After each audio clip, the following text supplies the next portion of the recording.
I dated 8 guys at once. They all saw me as a substitute, but I didn't care. As long as the money kept coming. They were all my darlings. Later, they discovered each other's existence, and they were furious. I'm a master of time management. I've been dating 8 guys simultaneously for 3 months. None of them have discovered the other's existence. They all think they're the one I love most. They often feel troubled and annoyed by my affection towards them.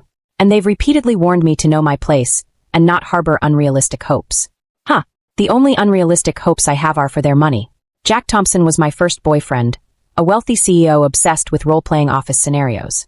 Every date, he made me wear a white dress and pretend to be his secretary.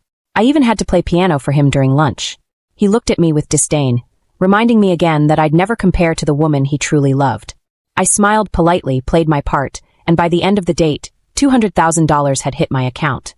He coldly said there would only ever be a financial relationship between us, and transferred another $500,000. I wiped away fake tears and called out dramatically, "I don't want your dirty money." He looked even more disgusted. I loved it. Next was Ethan Brooks, a university professor. He dragged me to the mall, made me try on dozens of outfits, then refused to let me touch him. "I hate being touched by anyone but her," he said, before transferring another $200,000 and warning me not to buy anything that matched her clothes. Then came Ryan Chin, a flashy nouveau riche guy who wore gold chains and fur coats. That night, he paid me $1 million to pretend to be his girlfriend in front of his crush. I agreed, planning to leave this life behind afterward. But when I told him I'd step aside once he got the girl, he got angry. "You don't want to be with me?" he shouted. I quickly backtracked, tearfully telling him I just wanted to stay quietly by his side.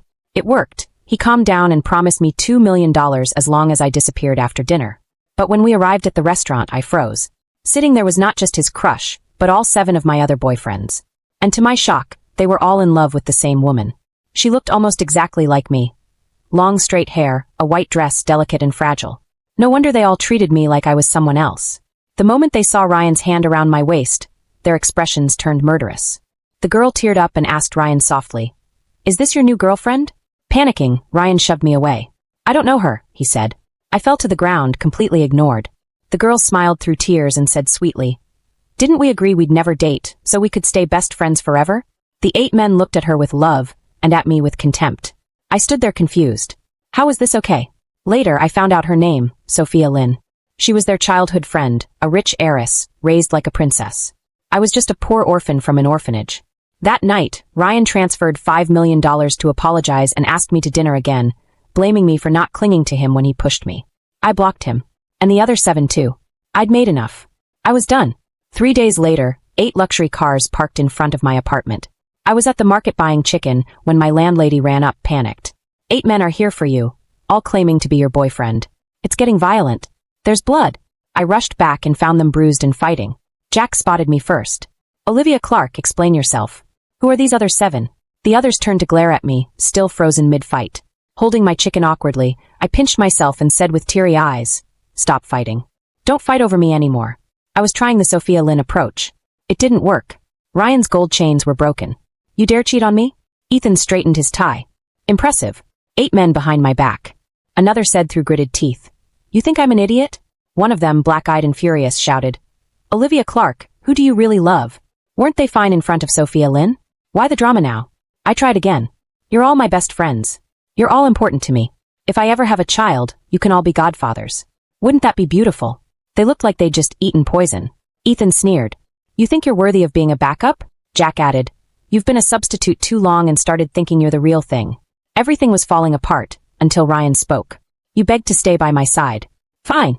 I'll forgive you if you cut off the others." The rest turned on him instantly. Then the craziest one froze. "You're pregnant?" he asked, horrified. "Whose is it?" After speaking, he looked around with reddened eyes. That devastated expression made everyone look like a potential baby daddy. Then he pointed at Ryan Chin. "It's his." Ryan, confused, looked at me. The others turned and glared at him. War broke out. Boyfriend number 5 threw the first punch. Ryan cried out, "What are you crazy about?" Then Jack punched him too. In seconds, Ryan was being beaten by the group. I took the opportunity to slip away. That night, all 8 ex-boyfriends lost sleep. They bombarded me with calls, demanding to know whose child it was. I rolled my eyes. There was no child. So I replied, "Your father's," and changed my number. A few days later, I ran into Sophia Lynn. She dropped her innocent act immediately. "You again," she sneered. I blinked. "Ah, it's me." She scoffed. You think you can steal my men? Keep dreaming. They'll only ever love me. I nodded sincerely. Can you tell them to stop bothering me then? But she thought I was provoking her. They wouldn't come looking for you. Don't flatter yourself. Just as she said that, Ryan Chin showed up, face swollen, arm bandaged, and eyes bloodshot. He grabbed my arm, completely ignoring Sophia beside me. He shouted, Do you have any heart at all? 8 of us wasn't enough? How could you go after my dad too? When did it start? I stared at him in disbelief. It was a random joke. Yet here he was, ready to accept a child that didn't exist. Then he said, Fine. I'll raise my little brother as my own. Just behave from now on. Sophia tried to intervene, smiling kindly. Ryan, I'm right here. Did you mistake her for me? He blinked. Sophia? You're here. Silence. The smile froze on her face. That day ended quietly, thanks to her presence. But 2 days later, all 8 showed up at my door again. Jack said coldly, What did you say to Sophia? She cried all night. Ethan added, Don't use your schemes on her. She's not like you, she's pure, kind, and selfless. We all owe her our lives. Ryan gritted his teeth. I was even planning to keep you around after marriage, to help you raise the child. But if you hurt Sophia, I'll ruin you. Another scoffed. You're not even pregnant. Just a trick to toy with us. I sighed. It took you this long to figure that out? The scolding continued. You're not worthy of being mentioned in the same breath as Sophia. I finally said, Look, I don't want anything to do with you. Stay away. That way your precious Sophia won't cry. But instead of understanding, they took it as jealousy. Ryan sneered. Jealous of Sophia? Fine. I'll let you be my secret lover, as long as you apologize to her and never show your face again. Jack added, You were willing to be with me even without money. Just tell me if they threatened you. I'll protect you if you beg.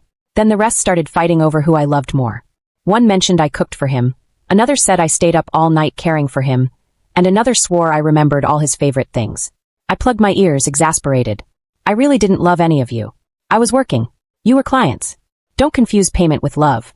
I treated you well because I was paid to. You saw me as a substitute, and I saw you as income. Don't moralize now. I'll stay away from you and Sophia. I wish you 9 a long, happy life together, with lots of kids. They fell silent, then asked, shocked. So it was all fake? I looked at them and asked, Wait, did you guys actually fall for me? They laughed coldly. Fall for you? Never. We only love Sophia. Perfect. They left after giving their usual warnings. I sighed in relief. Finally free. In the days that followed, I visited my old orphanage. The matron cried when she saw me. Child, stop sending so much money. Save for yourself. I smiled. This is home. You raised me. You don't need to be polite. I gave her most of the money I'd earned. She had never married, dedicating her life to the orphans. She told me, You were abandoned at the gate as a baby. You had this jade bracelet. It's fine quality. It might help you find your birth family someday. She handed me the bracelet with trembling hands. I held it, suddenly unsure for the first time. Maybe this isn't where my story ends. I looked at the jade bracelet, conflicted. If they abandon me, there's no point finding them now. Matron, sell this and buy food for the kids. The matron smiled and shoved the bracelet into my hand anyway. As I was about to leave, a man in a suit arrived. The matron greeted him warmly. He'd come to donate. Then she asked me, Olivia, do you remember him? I was confused. This is Tiger. You saved a group of kidnapped kids back then. He stayed here for half a year before his family found him. Even though he was older and taller, he followed you around calling you Big Sister. You nicknamed him Tiger because he was so fierce. The man blinked. Is it really Big Sister Olivia? Embarrassed, I smiled. You can just call me Olivia. Tiger's real name was Lucas Lee. He worked in the same city. He offered me a ride back, and we reminisced over childhood memories. By the time he dropped me off, we'd exchanged contacts. He smiled. Let me treat you to a meal tomorrow. I owe you for saving my life. I nodded and he ruffled my hair. I'm glad you didn't forget me. Just then, 8 men emerged from the shadows. All my ex-boyfriends. Their eyes locked onto Lucas with pure hostility. Jack snapped first. You found another man already? Lucas blinked, confused. I forced a smile. These are my 8 ex-boyfriends. Recognition flickered in their eyes. Their expressions darkened. Ryan shouted, Lucas Lee again? You're not satisfied stealing Sophia's heart. Now you're after Olivia too. Don't push me. Ethan narrowed his eyes. What's your relationship with her? Wait, what? Tiger was the guy Sophia loved? Lucas ignored them and asked me gently. Are they harassing you? I nodded. He took my hand and said coldly. I barely know Sophia Lynn. But Olivia is my girlfriend. Stay away from her. The 8 men trembled with rage. I recognized that expression. It's what they wore right before beating up Ryan. I jumped in front of Lucas. If you want to hit him, go through me first. They turned red with fury. Ryan, still bandaged from last time, wailed, Why didn't you protect me like this? So you really don't love me. Lucas gently pulled me behind him. Relax. 10 years in the military. They're nothing. And he was right. In under 30 minutes, Lucas beat all 8 of them to the ground. Paper tigers, the lot of them. Later, he blushed and apologized. Sorry for the scene. No, thank you, I grinned. Curious, he asked. Weren't these guys obsessed with Sophia? How'd they end up chasing you? We talked. Turns out he grew up with them, and Sophia. She liked Lucas. They didn't take it well. They tried everything to push him into dating her. Bribes, threats, you name it. Eventually, Lucas just stayed away, convinced they were all nuts. I told him how I met them. The orphanage was broke, so I became Jack's substitute girlfriend. Then the other 7 found me. I figured, 8 is just 8 jobs. More money. Lucas sighed. I'm sorry. I should have come back sooner. I smiled. Honestly, I'm grateful. I made more money with them than any real job. I paused. Funny. I look so much like Sophia. If I wasn't an orphan, I'd think we were sisters. Lucas frowned. You don't. You're much prettier. He blushed again. He started eating with me often to keep the psychos away. But they'd still stalk us from across the street, silently glaring like creeps. Then Sophia herself came. She threw a card at me, 20 million. Leave Lucas. You're shameless, chasing my men for money. You'll never marry into the Lee family. Take this and disappear. I looked at the card, then at her. Impressive. The power of love really makes people blind. I turned to walk away. But as I passed, she fell to the ground. And bam. 8 men popped out of nowhere, helping her up, glaring at me. Through tears, she said softly, Big sister, I just wanted to help your orphanage. Jack yelled. You threw her kindness on the ground and pushed her? Ryan scoffed. Suddenly you care about self-respect? Weren't you the one who sold herself for money? Ethan added, jealous of Sophia's wealth, her innocence? Is that why you stole us and Lucas too? They kept spewing garbage, convinced they were righteous. I was ready to leave, but they surrounded me. Ethan growled. You're not leaving until you slap yourself and apologize. Ryan shouted. Don't test my patience. They waited eagerly for me to humiliate myself. Then Lucas arrived. He kicked Ryan aside, again breaking his poor arm, and pulled me behind him. He glared coldly. You think I'd let you gang up on my girlfriend? Sophia stepped forward, tears falling. Lucas, I just wanted to help her. Lucas shut her down. Enough. That trick doesn't work on me. Her expression collapsed. The guys turned on Lucas again. Jack roared. You're blind. Sophia is a pearl. You picked a pebble. Ethan snarled. Apologize to Sophia or else. She's pure. Olivia is just a knockoff. I stared at them, baffled. So dramatic. I instinctively looked at Lucas. Lucas's brows were deeply furrowed. He gave me a reassuring look, then turned to them with a warning gaze. Show some respect for my girlfriend. Is she really as terrible as you say? If so, why did you fight me so fiercely that day? Why do you keep pursuing her relentlessly? Why are you so unwilling to accept that she's with me? The ones who will regret in the future aren't me, but you. Sophia Lynn behind them paled slightly. The 8 of them frowned and reflexively retorted in unison. What nonsense are you spouting? How could I care about such a fake? Lucas sneered, no longer responding to them. Instead he said, You keep coming to harass Olivia at her home. I was worried about her safety, so I installed cameras here a few days ago. You can go see for yourselves exactly what happened just now. I looked at Lucas in shock. Meanwhile, Sophia Lynn's face had turned completely white. She said anxiously, Lucas. The other 8 looked at Lucas suspiciously. Lucas showed the 8 of them the footage from the security cameras. After watching, they all looked like they'd been struck by lightning, expressions complex as they turned to Sophia Lynn. Their gazes were unfamiliar, as if they'd never truly known her before. As for Sophia Lynn, she kept crying, face pale and looking utterly pitiful. Before leaving, Lucas beat up the 8 of them again to get revenge for me. When they left, they were all bruised and swollen. But all of this wasn't the biggest blow to them. What hit them hardest was seeing Sophia Lynn's arrogant and domineering side. The beautiful filter they'd had since childhood was completely shattered. They all looked utterly disillusioned and questioning their entire lives. They had only walked a few meters away when admirer number 5 suddenly turned back, gritting his teeth as he ranted. I don't believe Sophia would do this. This must be an edited fake video. She's been so pure and kind since childhood. Lucas Lee, do you have any heart at all? You had amnesia before. Sophia was so understanding, telling us not to mention childhood events in front of you. I didn't want to say anything, but I can't stand how ungrateful and heartless you're being. We were kidnapped over 10 years ago. We only survived thanks to her risking her life to save us. She's our lifesaver. How can you treat her like this for another woman? She was only 7 years old then, yet she dared to sacrifice herself for us. How could she possibly do something like this now? I looked at the hysterical admirer number 5. I reflexively thought that this plot sounded quite familiar. In the middle of the crowd, Sophia Lynn's expression changed instantly. Lucas frowned deeply. After a long moment, he looked at them with a complex expression. You've been so good to Sophia Lynn because you think she saved us as children? Jack Thompson said mockingly. What else? You forgot this kindness due to your amnesia, trampling on Sophia's goodness. But we haven't forgotten. Lucas couldn't help but laugh in derision, looking at the 8 of them like they were idiots. He said in exasperation. The person who saved us back then wasn't Sophia Lynn, it was Olivia Clark. You should have vivid memories of that incident.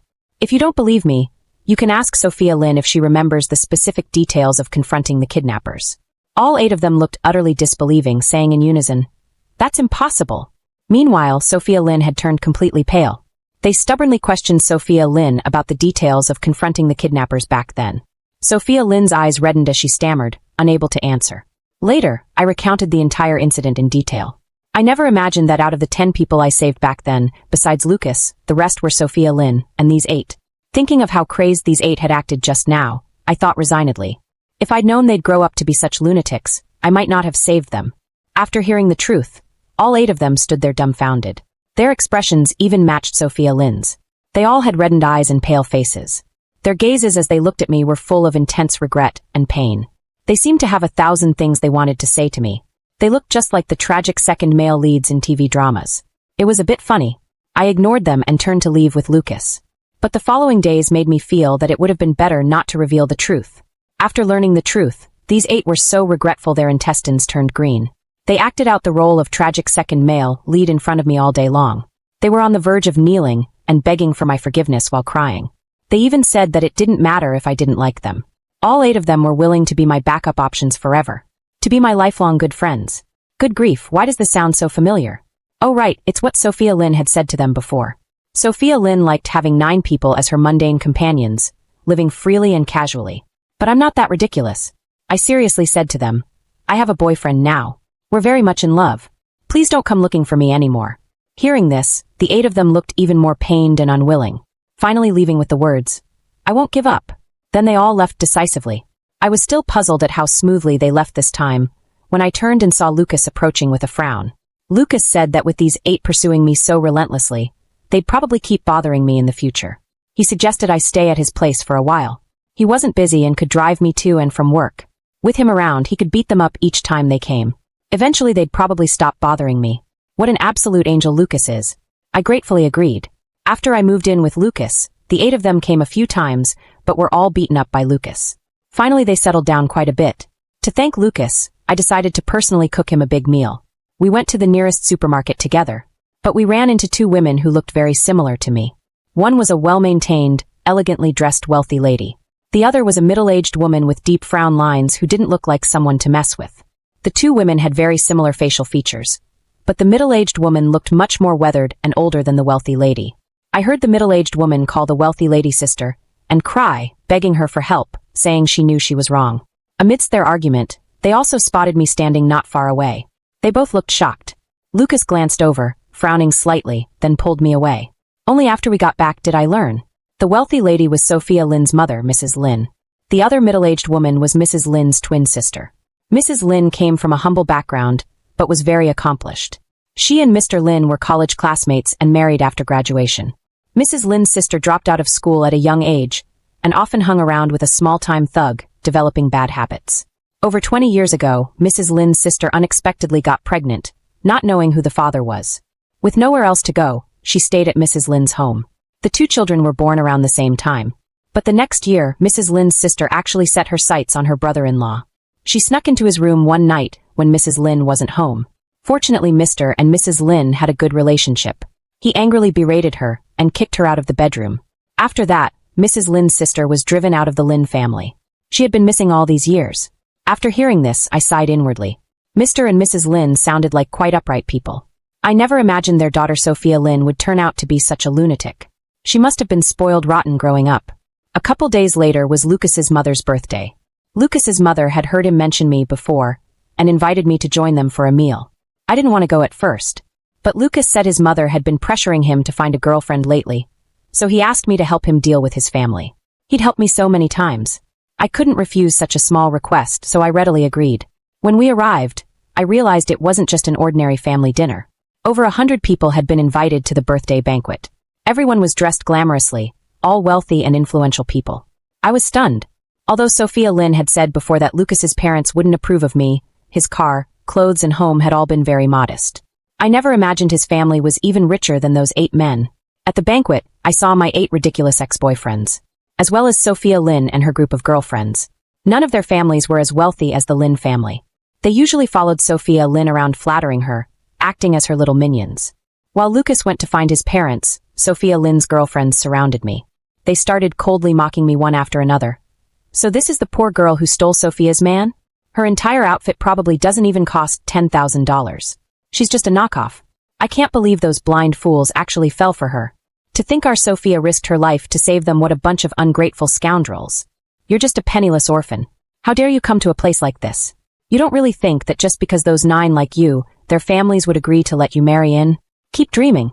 Our Sophia is the Lynn family's daughter. She's the daughter-in-law all the aunties and uncles in our circle want. What are you compared to her? If you know what's good for you, I suggest you get out of here quickly. They may be paying special attention to you now, but that's just novelty. How can you compare to our Sophia with your poor and shabby looks? They'll go back to Sophia sooner or later. Look, you've been here so long, but Mrs. Lee hasn't even glanced at you once. She clearly looks down on someone like you. Sophia Lynn then spoke up softly, but her eyes held pride and disdain. Don't say such things. Even though her family background is poor, she was born in an orphanage, and her character isn't good, it's still not right to bully a girl like this. The minions smiled fawningly at Sophia Lynn. Sophia, you're just too kind. With such a good family background, yet still so gentle and considerate. This poor trash dares to bully you. I'll teach her a good lesson for you today. I was speechless. Nothing good ever comes from getting involved with Sophia Lynn. But this farce didn't last long. Soon Lucas returned, and they all retreated to the side, not daring to make another sound. Lucas swept an expressionless gaze over them, saying his mother wanted to meet me and asked him to bring me over. Hearing Lucas say this, Sophia Lynn and the others' expressions changed slightly. They probably didn't expect Mrs. Lee to actually take the initiative to meet a poor person like me. When we came before Mrs. Lee, I saw Mrs. Lynn standing beside her. Mrs. Lee warmly took my hand. So you're the child who saved Lucas back then? I didn't expect you to grow up so pretty. I've wanted to meet you for a long time, but Lucas was so protective, refusing to let me see you no matter what. How stingy of him. As she spoke, she glared at Lucas. Let me be clear. I only acknowledge this one daughter-in-law. If you switch to someone else in the future, I won't agree. But as soon as Mrs. Lee finished speaking, 8 wealthy ladies suddenly surrounded me, all warmly encircling me in the middle.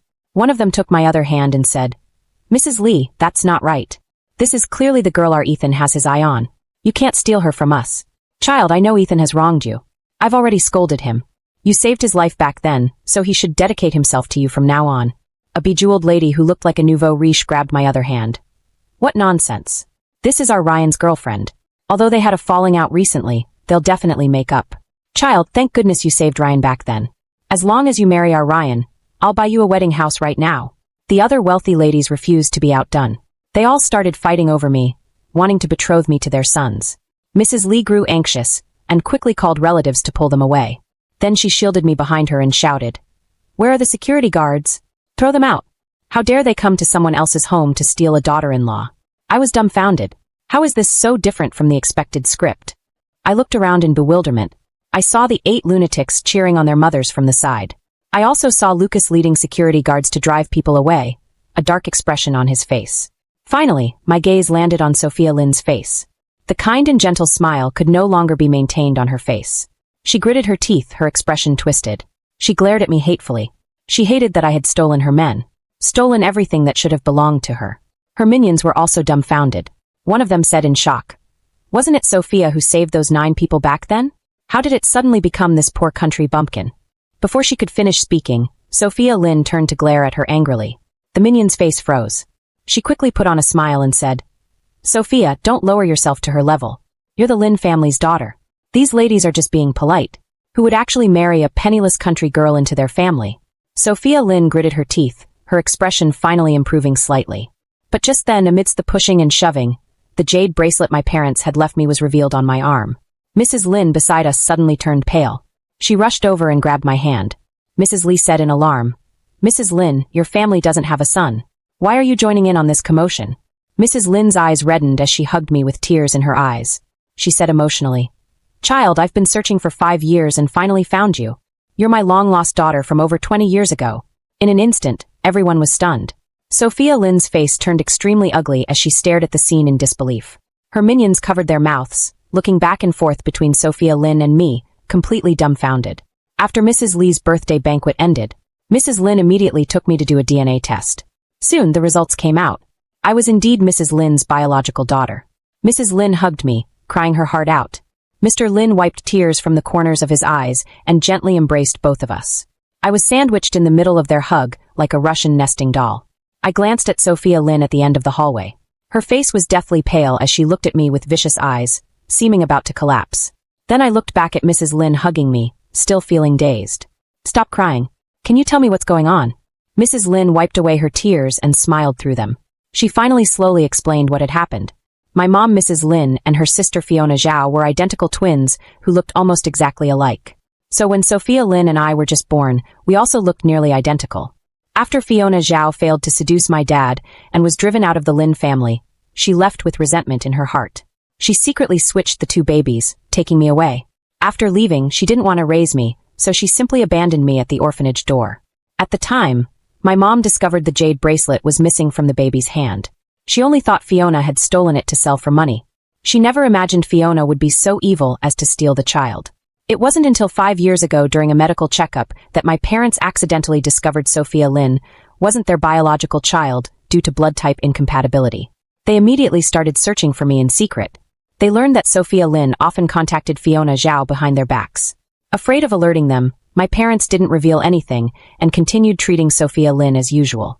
Finally, they managed to lure Fiona Zhao back. Just as they were about to find out my whereabouts, my mom saw me at the supermarket and immediately had suspicions. Later at today's banquet, seeing the bracelet on my hand, my mom was finally certain I was her biological daughter. My mom stroked my face tenderly. "Child, you must have suffered so much all these years." I felt relieved and couldn't help tearing up as well. So my parents hadn't abandoned me. There were hidden circumstances. I shook my head and said, "Mom, Dad, don't be sad. I've really had a good life all these years." Although I was in an orphanage, the matron treated every child like her own. The kids there all got along well. After I got into high school, I worked part-time to put myself through college. My life wasn't much different from ordinary kids.